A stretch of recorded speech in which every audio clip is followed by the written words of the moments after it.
Para dar inicio a este debate, mi equipo y yo les hablaremos sobre el aborto.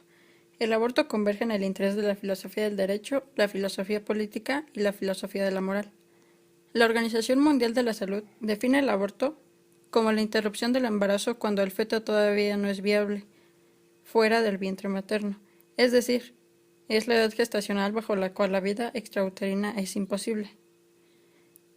Para iniciar con esto, el equipo está conformado por 6 integrantes, el cual se dividirá en dos posturas, una a favor y la otra en contra.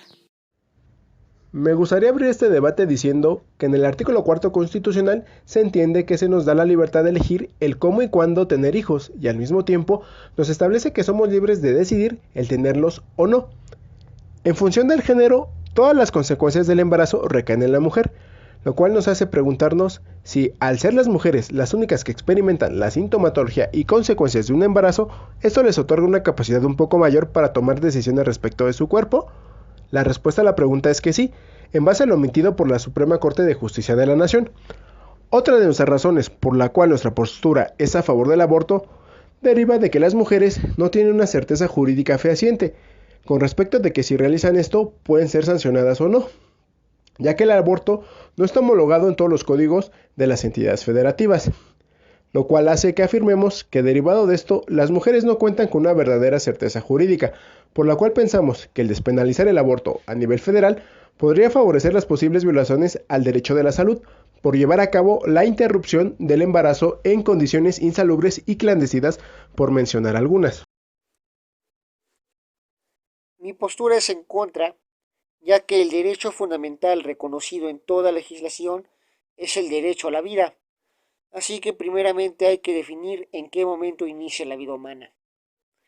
De acuerdo con la embriología, la vida humana inicia en el momento de la concepción, que es la unión de los gametos de los dos progenitores, formándose así una célula con carga genética distinta y con vida independiente. Este hecho lo constatamos porque en el momento del parto puede morir uno de los dos implicados en este proceso, la mujer o el bebé, y vivir el otro. Entonces, si tiene vida independiente, el no nacido es el primer reconocido y protegido por las leyes.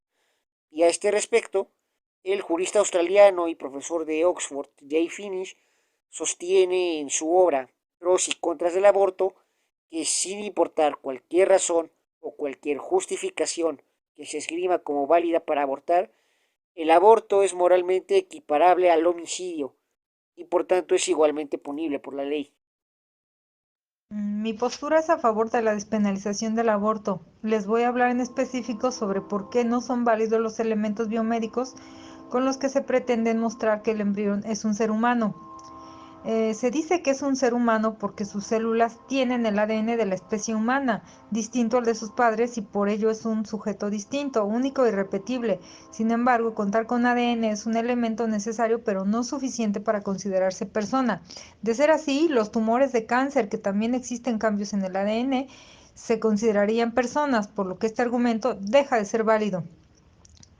Más bien es importante centrarnos en la siguiente pregunta. ¿El producto de la concepción, que es el cigoto, tiene vida? La respuesta es sí. Ahora bien, la pregunta es hacernos es, ¿toda la vida siempre debe continuar viviendo sin considerar ningún otro elemento? Si bien el cigoto tiene vida en definitiva, la que le dan las células que lo formaron. Sin embargo, la vida humana exige además del ADN un cuerpo con células y además órganos como un cerebro, no solo ese ADN. En concreto, si no existe actividad cerebral, no se puede considerar que sea un ser humano. A nivel científico existen diversas definiciones de lo que es un ser humano, por lo que no se puede apelar únicamente a la ciencia. La biología solo es un elemento, pero no es el único. De aquí que surgen otras disciplinas como la bioética, que en torno al aborto se ha pronunciado señalando que el aborto se legalice y se complemente con políticas públicas para reducir el embarazo no deseado. Yo me postulo en contra, puesto que un ser vivo es un organismo de alta complejidad, que nace, crece, alcanza la capacidad para reproducirse y muere. A continuación les voy a mencionar algunas características que permiten diferenciar a un ser vivo de aquello que no lo es. La organización es a partir de células. La homeostasis se refiere al equilibrio interno. El metabolismo no es otra cosa que la conversión de energía en nutrientes. La irritabilidad la podemos definir como cualquier respuesta ante estímulos externos. La adaptación, el desarrollo, y la que desde mi punto de vista es la más importante, me refiero a la reproducción. Dentro de estos seres vivos nos encontramos nosotros, el ser humano. Para centrarnos en el tema principal de este debate, voy a mencionar algunas de las características principales del ser humano en etapas embrionarias. La formación biológica de un ser humano cuenta con 3 etapas que voy a mencionar a continuación. Un ser humano comienza cuando se une un espermatozoide con un óvulo. A este proceso se le llama fecundación, que corresponde a la primera etapa, en la cual se forma un huevo o cigoto. La segunda etapa se denomina etapa embrionaria, la cual comienza después de la tercera semana de gestación y culmina en la semana número 8. Después de la 8ª semana empieza la etapa fetal, que es la última y que concluye con el parto. Otro aspecto a considerar a favor de la legalización del aborto es el impacto del embarazo no deseado sobre la salud mental de la mujer. Tener un embarazo o un parto no deseados tiene efectos sobre la mujer, la pareja, el hijo y el resto de la familia. Varios estudios han demostrado específicamente la existencia de un mayor riesgo para la mujer de sufrir consecuencias negativas para su salud durante y después de un embarazo no deseado.